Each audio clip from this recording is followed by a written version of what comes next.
জুবিন গাৰ্গ নামৰ আত্মাটোৱে কাৰ ওচৰত শৰণ ল'লে আপোনালোকে জানে নি? তেওঁ শৰণীয়া গুৰু কোন? জুবিন গাৰ্গৰ। তেওঁ ভজনীয়া গুৰু কোন আপোনাৰভাৱে জানে? ৰাম ৰাম। এইখিনিতে আমাৰ আৰু অকণমান সংশয় হৈছে, কৈছোঁ। যাক ভগৱান বুলি কওঁ, যাক ঈশ্বৰ বুলি কওঁ, তেওঁ সৰ্বজ্ঞ, সৰ্বজ্ঞাত আৰু সৰ্বজান, অন্তৰ্যামী। তেওঁ জানিব লগা, বুজিব লগা একোৱেই বাকী নাথাকে বুলি গম পাওঁ। তৎসত্বেও বাৰু অজামিলে তেওঁৰ পুত্ৰকহে নাৰায়ণ বুলি কোৱাৰ পিছত প্ৰভু ভগৱন্তই তেওঁক মাতা বুলি বাৰু কিয় ভাবি ল'লে? এইখিনিত আমাৰ অকণমান সংশয় থাকিল। কৃষ্ণ, আমি বাপজনাৰ চৰণ কমলত সেৱা নিবেদন কৰা হৈছে। নামঘোষা শাস্ত্ৰত মাধৱ গুৰুজনাই খুব সুন্দৰভাৱে সিদ্ধান্ত দিছে। শ্ৰীৰাম জ্ঞানে বা অজ্ঞানে মাধৱৰ নাম ফুৰে যিটো জনে সুমৰি টাংক মূৰ বুলি হাতে চক্ৰ ধৰি ৰাখিয়া ফুৰন্ত হৰি। তুমি জানিয়ে কৃষ্ণ নাম লোৱা, নজনাকৈ লোৱা কোনো কথা নাই। কৃষ্ণস্তু ভগৱান ইমানেই কৃপাৰ সাগৰ, ইমানেই দয়াৰ সাগৰ, তেওঁৰ নাম লোৱাৰ বাবে তেওঁৰ ভক্তক এক কণিকা কৃপা কৰে, ৰাখিয়া ফুৰন্ত হৰি। সেইকাৰণে অজামিল নামৰ তত্ত্বৰ মুকুতি হৈছে। দ্বিতীয়তে কংসই সাৰূপ্য মুকুতি পাইছে যে দুষ্ট চিত্তে ভগৱন্তৰ নাম লৈছে। আকাশবাণী যিদিনা কংসই শুনা পালে যে ভগ্নী দৈৱকীৰ গৰ্ভজাত অষ্টম সন্তানে তেওঁ বধ কৰিব, সেইদিনাৰ পৰা কংস শৰণীয়া হৈ গ'ল। কি খাওঁতে শুওঁতে উঠোতে বহোঁতে বাক্যে বচনে খোজে কাটলে কংসই কাক ভাবিছিল? কোন কৃষ্ণ? যদি তাক মই সন্মুখত পাওঁ তেতিয়াহ'লে কৃষ্ণক মই তৎমুহূৰ্ততে বধ কৰিবলৈ চেষ্টা কৰিম। তাৰমানে খাওঁতে যেতিয়া তেওঁৰ ৰাণীয়ে কংসক সিদ্ধান্ত আগবঢ়াই দিয়ে, তেতিয়া কংসই কি দেখা পায় যে আসনত বহিবলৈ যোৱা প্ৰাক মুহূৰ্তত কংসই চকুৰে দেখিছে, মোতকৈ আগতে দেখোন কৃষ্ণই বহি খায়ে আছে কংসৰ ভাগটো। এনেকুৱা এজন শৰণীয়া আছিল কংস। দেখিবলৈ কিন্তু অত্যাচাৰী এজন ৰজা। আধ্যাত্মিক দৰ্শনটো হ'ল সেইটো, যেতিয়া সিংহাসনত বহিবলৈ গৈছে, দুয়ো কাষে পাৰিষদ বৰ্গ, কংসই দেখা পাইছে মই বহাৰ আগতেই কৃষ্ণ গৈ সিংহাসনত বহি আছে। খাওঁতে শুওঁতে উঠোতে বহোঁতে বাক্যে বচনে খোজে কাটলে কেৱল কৃষ্ণ নাম আশ্ৰয় কৰাটোৱে হ'ল ভাগৱত ধৰ্ম, অৰ্থাৎ জল পুষ্প ফল মূল খাদ্য দ্ৰব্য যত, যে জল পুষ্প ফল মূল খাদ্য দ্ৰব্য যত অন্ন আদি কৰি সবে অৰ্পিব কৃষ্ণত, তেবে গৃহ ধৰ্মে হিংসা দুখে ন পাৱয়, কৃষ্ণে একনিষ্ঠ শুয়া মুকুতি সাধয়। এইটো হ'ল এজন হৰিধাৰী মনুষ্যৰ ভাগৱত ধৰ্ম আচৰণ। এই নিয়মটো যদি আমি সদায় পালন কৰিছোঁ, বোলে কৃষ্ণ বাপ পানী এগিলাচ পাম নেকি? সিফালৰ জনে যদি কয় কৃষ্ণ বাপ আপুনি অকণমান বহক মই আনি দিছোঁ, এই বুলি আনি যেতিয়া গিলাচটোত পানী গিলাচ লৈ বোলে কৃষ্ণ বাপ গ্ৰহণ কৰক, এই যিটো আদান প্ৰদান ভাৱত কেৱল কৃষ্ণস্তু ভগৱন্ত ভাৱমূৰ্তিটো প্ৰকাশিত হয়, সেইটোৱে হ'ল ভাগৱত ধৰ্ম। আৰু সেইটো যাৰ নাই তেওঁ ভগৱন্তৰ কৃপাৰ পৰা বঞ্চিত হয়। আৰু সেইটো যিজনে আশ্ৰয় কৰে সেইটো ভাগৱত ধৰ্ম। আৰু ভাগৱত ধৰ্মত লাভ কি হয়? আন ধৰ্মে তন্ত্ৰে মন্ত্ৰে বহু ছিদ্ৰ হয়। আন ধৰ্ম তন্ত্ৰ মন্ত্ৰত ছিদ্ৰ, ছিদ্ৰ মানে অপৰাধ আছে। ভাগৱত ধৰ্মে জানা শিষ বনোহয়। প্ৰমাণ, আমাক যে গামোচা পিন্ধাবলৈ আহিছিল আইসকল, প্ৰথমজনে আহি এই ভাগৱতৰ সন্মুখৰ পৰা আমাক যে গামোচাখন পিন্ধাই দিলে, তেওঁ চুৰিয়াখনত অগ্নি সংযোগ হৈ গৈছিল কিয় সেইটোৱে অপৰাধটো যে আন ধৰ্ম তন্ত্ৰ মন্ত্ৰ কিন্তু ভাগৱত ধৰ্মত অপৰাধটো নহয় যে তেওঁ যদি কৃষ্ণ বুলি আশ্ৰয় কৰিলহেঁতেন অৰ্থাৎ গামোচাখন পিন্ধাওঁতে যদি ইজনে ক'লে হয় বোলে কৃষ্ণ হৰি ৰাম এইটো হ'ল ভাগৱত দৰ্শন এজনে অন্যজনক সন্মান প্ৰদৰ্শন কৰোঁতে যিজনাই আজ্ঞা কৰিছিল সেইজনাই সেৱাভাগ নিবেদন কৰিব লাগে হাত চাপৰি বা উৰুলিটো মাংগলিক ধ্বনি বুলি গণ্য কৰা হয় কিন্তু নাম ব্ৰহ্ম শ্ৰেষ্ঠ কাৰণে সমাজ ব্যৱস্থাত এইটো ভাগৱত ধৰ্মত প্ৰকাশিত হৈছে এতিয়া সংবিধান মতে শাস্ত্ৰ মতে আমি যদি চাওঁ ভাগৱত কি বাংময় মূৰ্তি ভগৱন্ত স্বয়ং উদ্ধৱৰ আগত কৈছে যে উদ্ধৱ মই বৈকুণ্ঠলৈ যোৱাৰ প্ৰাক মুহূৰ্তত তুমি কৈছা থাকিবলৈ মই ক'ত থাকিম তিৰুধায়ম প্ৰৱেশটো স্বয়ং শ্ৰীমদ ভাগৱতাৰ নৱম উদ্ধৱ তিৰুধায়ম মই যামগৈ উদ্ধৱ তুমি মোক কৈছা থাকিবলৈ সেইকাৰণে মই কওঁ শুনা উদ্ধৱ মই নাযাওঁ নহয় মই থাকিম ক'ত থাকিম ভাগৱত অৰ্ণৱম অৰ্ণৱ মানে সাগৰ বা সমুদ্ৰ মই ভাগৱত সমুদ্ৰৰ মাজত থাকিম মোৰ ৰূপটো তুমি কেনেকুৱা হ'ব জানিব বিচাৰিছা মোৰ ৰূপটো হ'ব তেনয় বাংময় মূৰ্তি অৰ্থাৎ মোৰ ৰূপটো হ'ল নাম ৰূপ প্ৰত্যক্ষাৱৰ্ততে হৰে এই ব্ৰহ্ম শব্দ ব্ৰহ্ম আশ্ৰয় কৰা তৎমুহূৰ্ততে নাশ হৈ যাব কি অসূয়া অপ্ৰীতি যিবিলাক হৃদয়ৰ মাজত ব্যৱহাৰ আছে বেয়া চিন্তা আছে এইবিলাক তৎমুহূৰ্ততে নাইকিয়া হ'ব কৰ্ণ পথে ভকতৰ হিয়াত প্ৰৱেশী হৰি দুৰ্বাসনা হৰে সমস্ত এই দৰ্শনটো প্ৰকাশিত হৈছে নাম ব্ৰহ্ম বাংময় মূৰ্তিস্বৰূপ ভগৱন্তৰ সন্মুখত বন্তি গছ কেনি মূৰ কৰি জ্বলাম এতিয়া ভগৱন্ত সৰ্বত্ৰতে আছে আমি সকলোৱে জানো কিন্তু বায়ু সকলোতে আছে বুলি জনাৰ পাছতো চাইকেলখনৰ চকাটো যেতিয়া পামচাৰ হ'ব এমুঠিমান বায়ু এনেকে ধৰি পানি চকাটোত ভৰাই ল'ব পৰা শক্তি কাৰোবাৰ আছে নাই মটৰ চাইকেলখনৰ চকাটো ফুটি গ'ল এতিয়া বায়ুটো সকলোতে আছে চকাটোৰ ভিতৰতো বায়ুহে আছে বেলেগটো একো নাই একাজলিমান বায়ু এনেকে ধৰি আনি চকাটোত ভৰাই লওঁ আকৌ গাড়ীখন চলাই লৈ যাওঁ পাৰিমনে কোনোবাই নোৱাৰো এইটো এটা বিজ্ঞানসন্মত পদ্ধতি আছে দোকানী এজনৰ ওচৰলৈ নিব লাগিব তেওঁ চকাটো খুলি লৈ ফুটাটো মাৰিব তাৰ পাছত এটা যন্ত্ৰৰ সহায়ত তেওঁ চকাটোত বায়ু ভৰাই দিব তাৰ পাছত আপুনি মই আকৌ পুনৰ আগৰ দৰে চলাব পাৰিম ঠিক তেনেধৰণে ঈশ্বৰ সৰ্বত্ৰতে আছে কিন্তু ঈশ্বৰক দেখা পাবৰ বাবে কেৱল গুৰুৰ চৰণত শৰণ ভজন ভক্তি সদাচাৰ এই চাৰি বস্তু আশ্ৰয় কৰাৰ মাধ্যমেৰেহে ঈশ্বৰ বস্তুৰ উপলব্ধি হৃদয়ত আমি অনুভৱ কৰিব পাৰোঁ সেই দৰ্শনটো প্ৰকাশিত হৈছে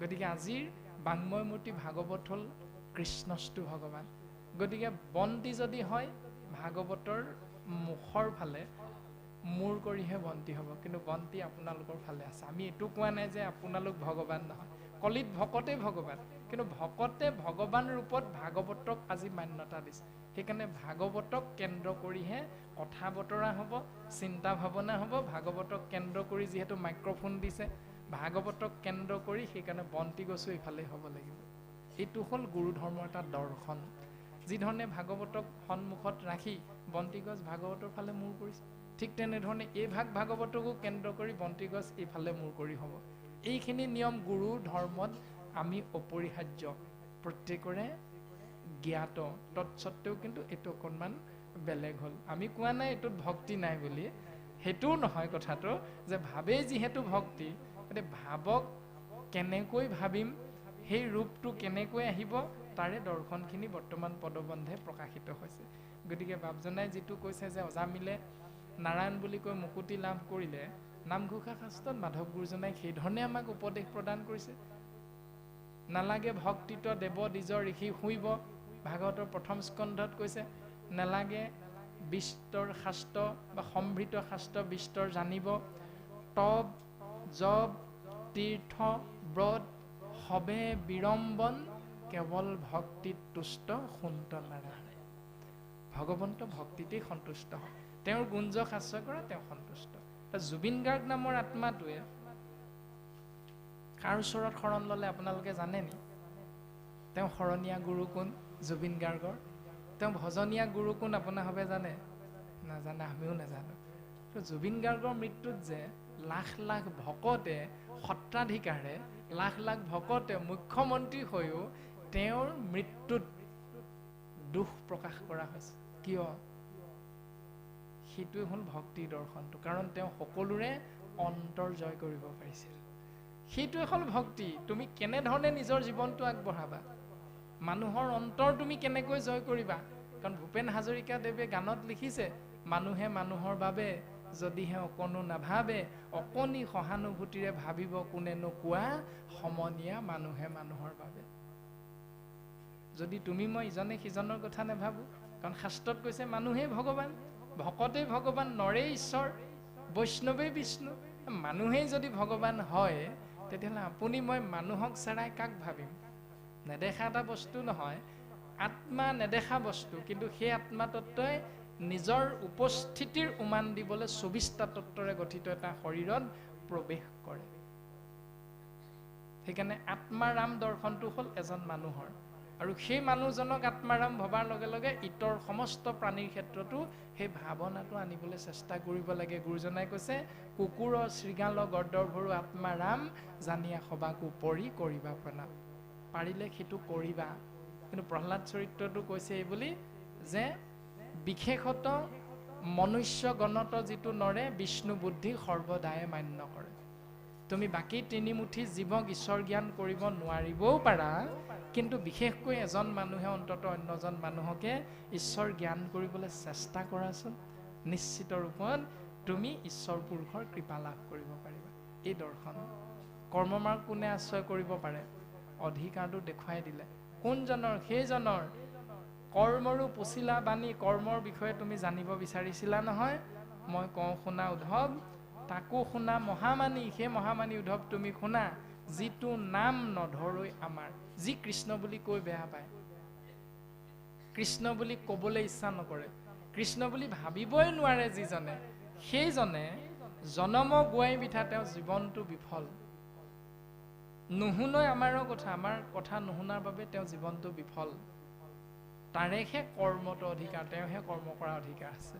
গতিকে আপোনাৰ মোৰ কৰ্মত অধিকাৰ নাই। এই মুণ্ডন কৰা, এই ভোজনী সজোৱা, এইবিলাক আপোনাৰ মোৰ কৰ্মত অধিকাৰ নাই। তীৰ্থক্ষেত্ৰ ভ্ৰমণ কৰা, পূজা পাতল কৰা, এইবিলাক আমাৰ নহয়। এইবিলাক কাৰ?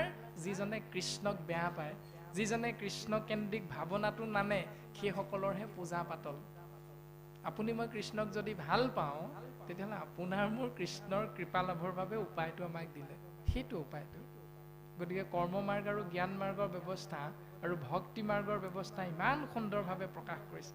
তাৰ পাছত কৈছে, অ দুষ্ট চিত্তে যিটো জন, বৃথা কথা বৃথা মন, তাৰ কৰ্ম সকলে